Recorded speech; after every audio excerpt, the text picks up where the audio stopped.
대학 상권은 유흥상권 성격이 짙은 곳이 있고 항아리 상권처럼 대학 인근으로 상권과 주거 상권이 혼재되어 있는 곳으로 대략 구분합니다. 대학 상권 특성상 외식업 위주로 구성된 상권이 있는데 이곳은 방학 여부에 따라서 상권 특성이 크게 나눠지지만 대신 학기 중에는 매출이 높은 현황을 보여주며 주거지역과 혼재되어 있는 대학 상권 같은 경우 매출은 유흥상권이 섞이는 곳보단 낮지만 1년 동안 안정적인 매출 현황을 보여주는 것이 특징입니다. 오늘 소개드리는 건물은 안정적 상권에 속하는 숭실대학교 대로변 건물 소개드립니다. 우선 더보기 누르시면 2023년 8월 통계청에서 발행된 소비자 물가 동향 자료가 올라가 있으니 참고하시면 많은 도움이 되실 겁니다. 숭실대 입구역 출구 앞 건물입니다. 네, 출구 나오자마자 있는 건물이라 역에서 접근이 아주 좋습니다. 이 건물 위치가 숭실대 메인 상권 초입인 거죠? 유명 프랜차이즈 등 외식업종들과 개인 브랜드가 몰려있는 먹자 상권 초입이라 이 상권을 이용하는 유동인구가 들고 나는 곳입니다. 지하철을 어차피 이용해야 하니까 다른 길보다 이 건물 앞으로 지나갈 수가 없는 입지이긴 합니다. 그렇죠. 학교로 들어가기 쉬워서 여러모로 입지가 굉장히 좋습니다.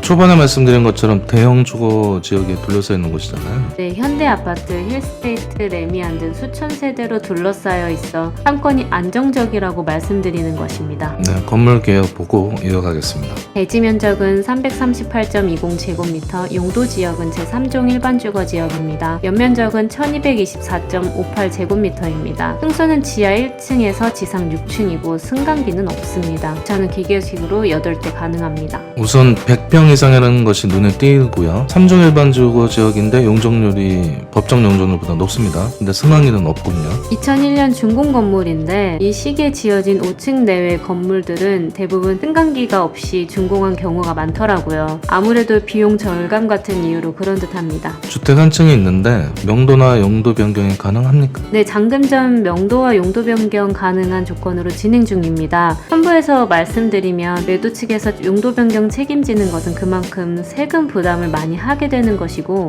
이것은 건물 매입하는 매수 입장에서는 비용을 절약하는 효과가 나타나므로 잔금 전 용도 변경 가능한 건물은 매매 조건이 매수에게는 아주 좋은 것입니다. 네, 그렇죠. 매도 입장에서는 더 많은 양도세를 책임지는 것이니까 그만큼 부담을 하는 거고 매수 입장에서는 그 세금이 없는 거잖아요. 임차 현황은 어떻습니까? 두 개 층은 매매를 위해 비워져 있고 한 층은 주택이고 나머지는 임차 중입니다. 결론은 전층 명도 가능하도록 매도 측에서 최대한 협조하는 것으로 협의되었습니다. 네, 자세한 사항은 미팅 시 말씀드리도록 하고요. 명도 안 되는 것이 아니라서 크게 신경 쓸 부분은 아닙니다. 한 가지 전층 명도를 말씀드리는 이유가 리모델링을 원할 경우에 원활하게 진행하기 위해 저희가 체크하는 것이고 리모델링이 아니라면 임차 구성만 새롭게 신경 쓰면 되는 건물입니다. 참고 부탁드립니다. 결론은 뛰어난 입지 조건에 어울리지 않는 임차 구성이 가장 큰 문제라는 얘기네요. 네, 맞습니다. 장점을 제대로 활용하지 못하는 사례이고 문제가 무엇인지 파악됐으니까 개선하기만 하면 됩니다.